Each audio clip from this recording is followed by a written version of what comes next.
Hi, everybody, and welcome to what I think is going to be a fascinating conversation. When we talk about BAMSI and we talk about what we want BAMSI to be, the thing that I think about the most is how do we create an organization, first of all, that is exciting, that people want to come to, but more importantly, in some ways, an organization that people want to stay at. And the way that we do that, I believe, is investing in a workforce that has the idea of doing good in mind. And when we interview people, when they come into the organization, throughout the entire time that they're with BAMSI, we're constantly thinking, how can we make our workforce more dedicated to BAMSI and BAMSI being dedicated to them?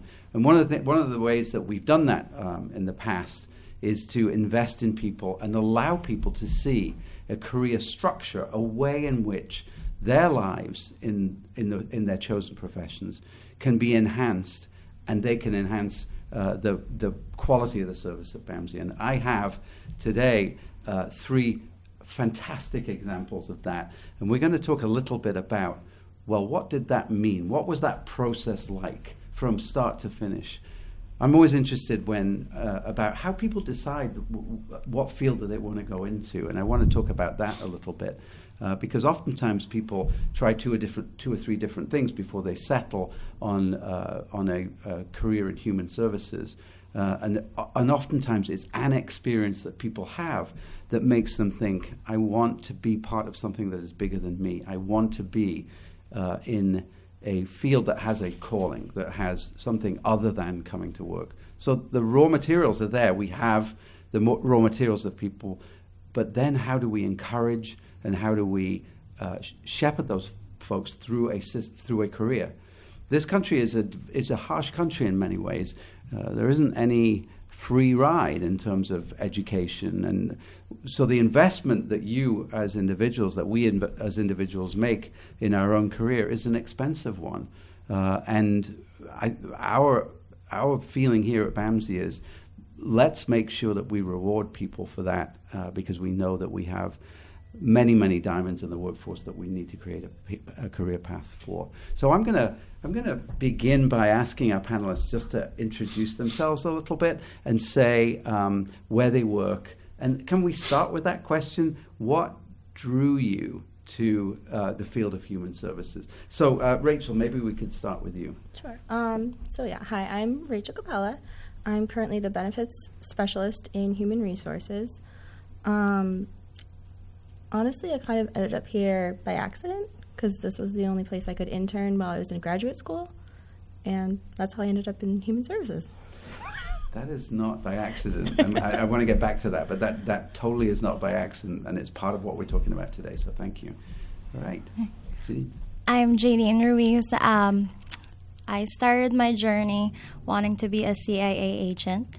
So I was criminal justice, and then I did law enforcement, and I was a correctional officer. Then I realized that I cannot wear military boots for the life of me. So I said maybe it's time to work with adolescents and children, and I found that that's my own little niche, and that made me feel better about myself instead of wearing boots. There is so much to unpack there, and I'm looking forward to doing that. But Charles.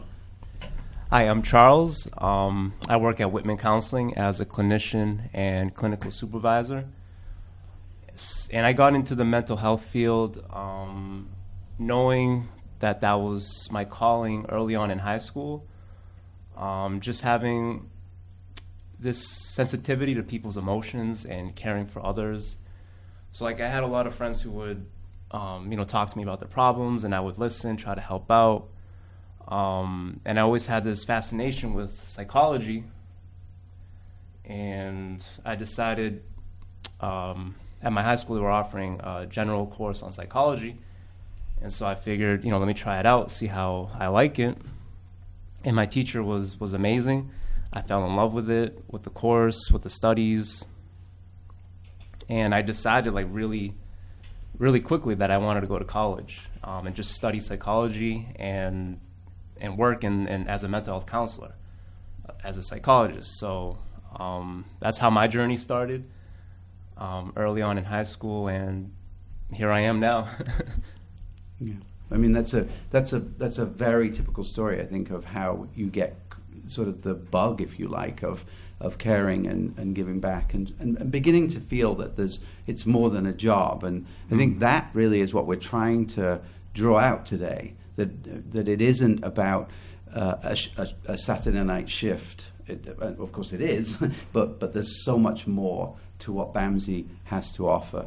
And just it was funny actually, because when Jenny and I was also doing an internship in probation in the UK before I came here, and I said to my mentor, my supervisor, I said, well, why did you get into social work?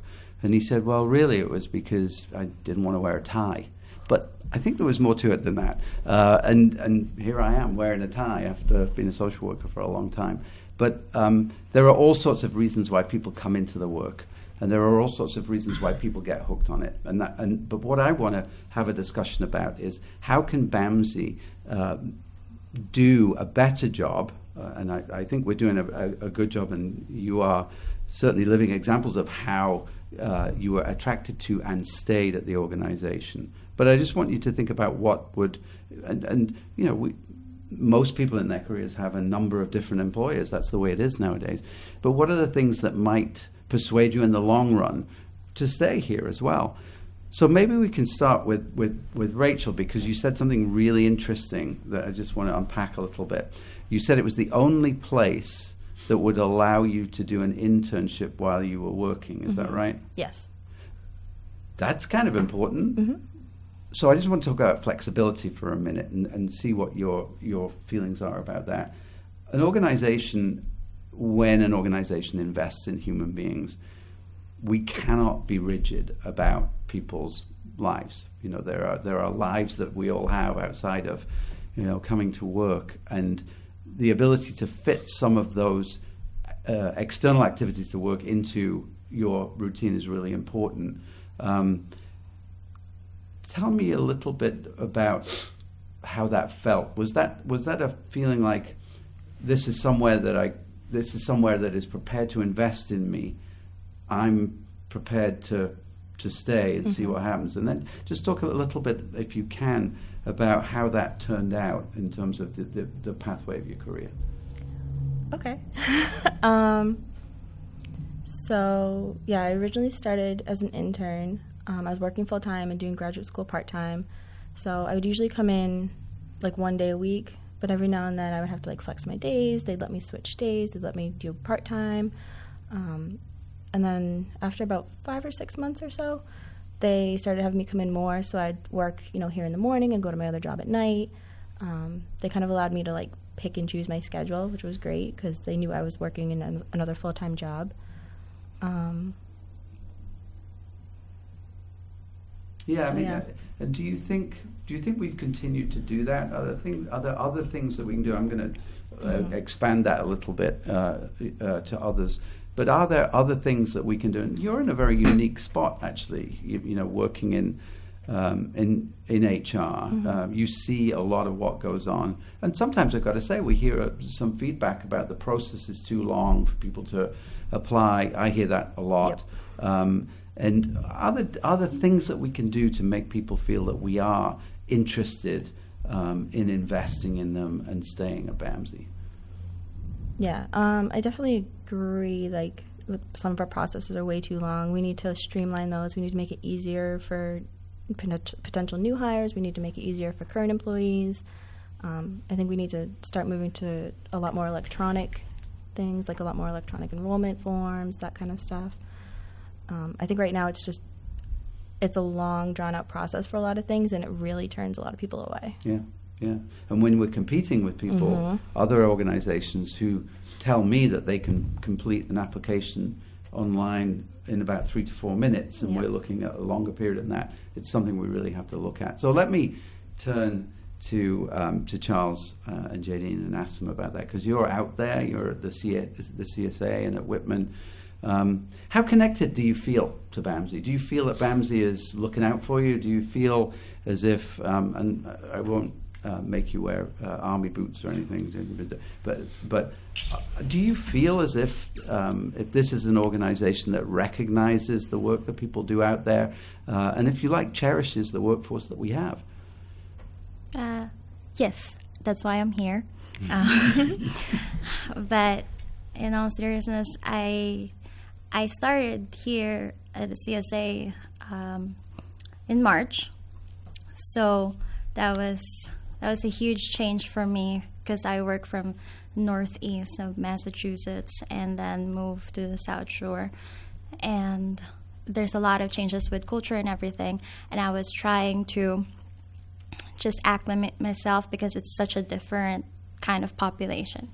And when I started getting to know my teammates, I felt extremely welcomed, and it's really warm, and I'm just happy to constantly go to work, and all my teammates, my mentor, Michelle, and my cub mate, because we're in a pod, because we're only allowed 2 people. That's right. Mm-hmm. So Miss Ruth so those are the people who were extremely supportive of me, and Miss Allison. So like, just having those around you, always looking out. I really like when you asked me the part where how BAMC cherish their employees, because they really do, and I feel it. So I started smiling when you were asking that question because I felt it. Yeah. Well, all of what we do as a human service agency is about human interaction and how we care for people. And if we're not caring for ourselves, then we can't do our work in an optimal way. So it's good to hear that. I'm also aware that that isn't true necessarily everywhere, and this is a big tent here at BAMSI, and we need to have conversations about what works and what doesn't. But I will say that the number one reason why people leave organizations is not necessarily about pay. It is sometimes. It's their relationship with their direct supervisor. And we have to invest in those people that supervise as well, so that we have an optimal environment for people, to want to stay. Yes. That's actually the number one reason why people stay. It's about positive reinforcement, and then pay is the second reason. Yeah, absolutely. Charles, I believe that there's a supervisory relationship between the two of you, right? Which is, I want to I want to talk about that a little bit as well. But can you answer the same question in terms of I like the word cherish. It just came to me. Well, for me, when I started my career at BAMSI in 2010, no. Oh man, it just seems like a blur. But when I started here, I just graduated from grad school, and so this was my first job as a clinician.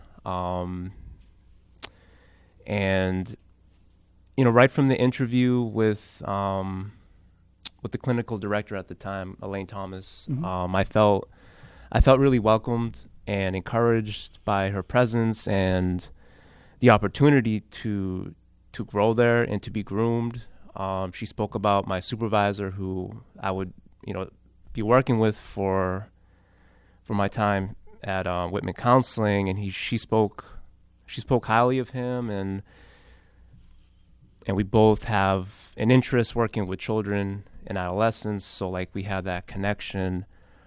So just going into it, I felt like it was a good fit. It was a good spot to start. And then when I met with my supervisor, Richard, he became my mentor. He became a really good support for me. And over the years, as we were working, he one day, just during supervision, I don't know how the conversation came up, but he was like, Charles, one day you're going to be a supervisor. And I was like, what? Like in my mind, I'm like, nah, that's not for me. I never saw myself in a position of having leadership or having that greater responsibility. I was like, I just want to focus on doing my work, focusing on helping the people that I serve. But he planted the seeds at that point. And so after some time passed, he became sick, and eventually he passed away in 2017. And so during that time, the clinic was, trying to fill in his shoes, and they already had been thinking about me to step in, and they spoke to me about it, and I just felt like, that was the opportunity, and to just take it and see where it takes me. And I believed in Richard. He believed in me, so I was like, you know what, if I have his blessing, then I'm good to go. So I took that leap, and like I said, I never imagined myself being in this position, but here I am, and I give thanks to Richard.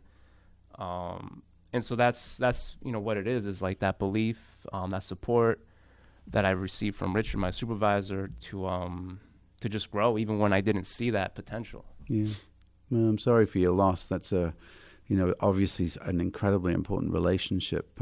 And I think of almost like some of Richard being in the work that you're doing, in terms of how you've taken him as a mentor and passed that on, which is what I want to get to next, because I think a big part of what we do is sort of planting the seeds for the next group of folks that come along, and being a mentor and being somebody who can mirror the kindness and the knowledge that you have. So what made you want to supervise interns? Well, be careful now. Well, I think back to my education experience and being in a position where I was a student and an intern and having to receive guidance and to receive support, and thinking back to my supervisors at my previous internships and supervisors at the practicum, like I really felt like they were there to help me to grow and to develop, and I saw how important that was for me. And I also heard stories of other students who didn't have good experiences with their supervisors. So I just felt like that's important to me to be able to offer that. And when Lee, my clinical director, mentioned the idea, I was very open to it. Just thinking about like my past experience and what I've heard from other people, like I wanted to offer, what I can do to help out. And so I took that opportunity. I started working with my first intern, and it turned out really, really well. Yeah, I think some of the memories that I have of when I was a student, I remember my mentors, and it was more than a couple of years ago, I'm here to tell you. But the kind of influence that those people had on me made me want to do the same. And I'm wondering if that's how you see your future in terms of a career and the ability to give back. Yes, I definitely see myself as being a mentor. So I would like to thank, and I'm really grateful for all the mentors that I've had, because since undergrad, I've had 2 mentors and I still keep in touch with them. And then I grew with my probation and parole mentor, so we still keep in contact.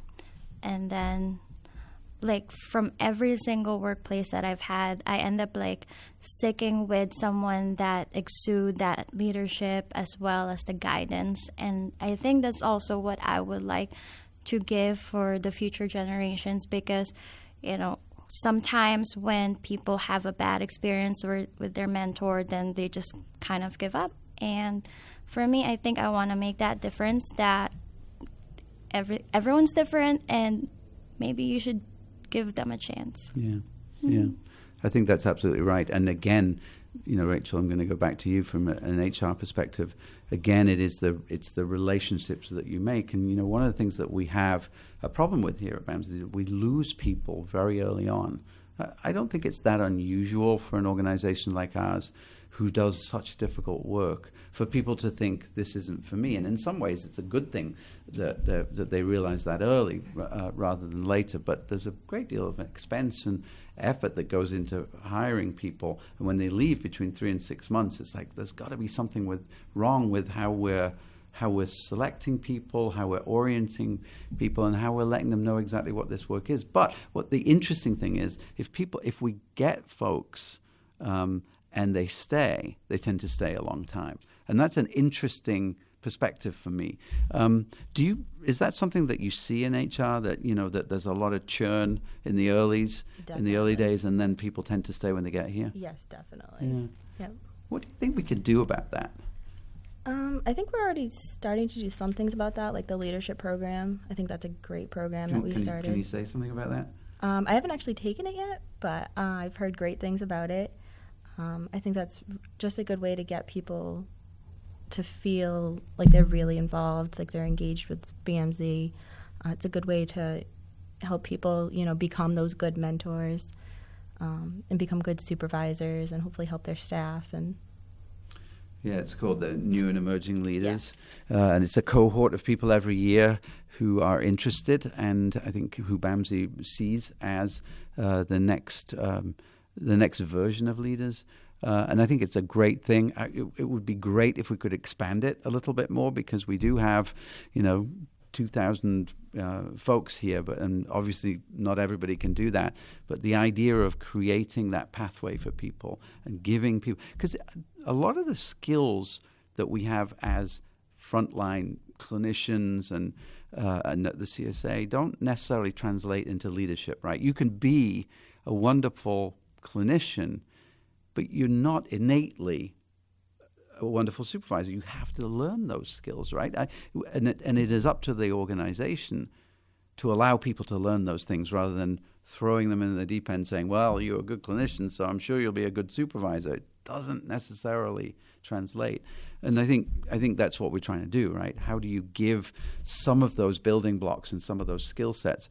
I once said this, I remember when I was working with somebody, and I said, when we terminate people from our organization, for whatever reason, it's a failure of the organization. And if we're going to take that kind of action, we better be sure that we've done everything that we can to allow somebody to be successful. And that's a big responsibility for an organization like BAMSI. And I do think that our training, professional development and training department are awesome at that. I think they've done awesome work in putting stuff online during the COVID crisis. But there's always room for more. There's always more that we can do. I just wanted to throw that out to Jadine and Charles.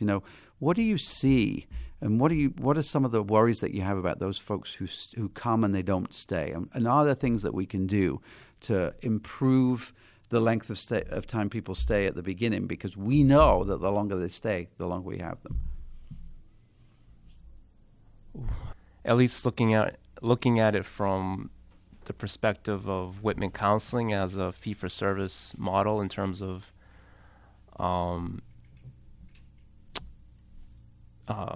reimbursing for the services we provide. For those who work under that model, it can be difficult when you have when you're first starting, like to build a caseload.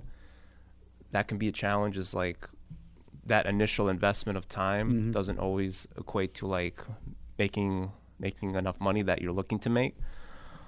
So I know finances could be, one of the biggest considerations. So like, even if you develop a caseload, then you run into the obstacle of like no-shows, cancellations. And so that could be a huge obstacle as well. But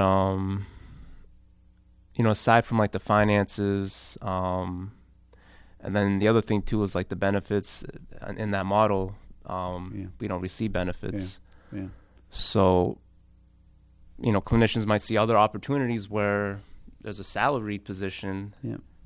They have a consistent pay, they have benefits, and that just seems like a better option. So I think that's a big point. And maybe it's flexibility in that, because some people do want the flexibility of working like that. But to offer different models, I think, is something that we should look at.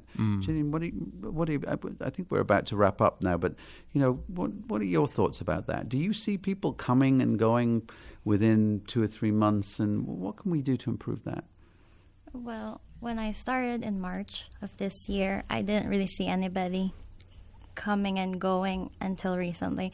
But one of the things that Charles definitely touched upon was the financial or the pay aspect. So now I want to piggyback about the piece of positive reinforcement. I think BAMC is already doing a wonderful job, but it has to be enforced more, that you're expressing that you matter, that you're a part of our organization. And also one of the biggest things is constantly thing that we discuss is burnout, like self-care. And we're trying to discuss that with all our clients and families. However, we're not really walking what we're preaching, unfortunately.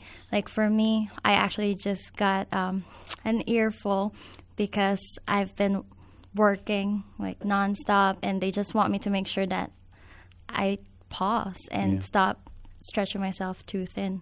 Yeah, well, you're absolutely right. I mean, we have to get the work-life balance. We started off talking about work-life balance, and it's a good place to finish, because if we're not taking care of our workforce, then we're not going to succeed. So that's really good feedback to have. And the self-care thing is even more important, I think, in these COVID days as well. And again, people at BAMSI have done such an incredible job riding this wave, and we've learned so much from that, and we're forever grateful for the efforts that people have put in, not just with COVID, but all along. And I really am grateful for you two agreeing to be on this panel, because I think I've learned an awful lot in the past 30 minutes or so, and I hope everybody that listens does, and I hope that we can keep this conversation going. So thank you so much for being involved today. Thank you. Thank you. Thank you.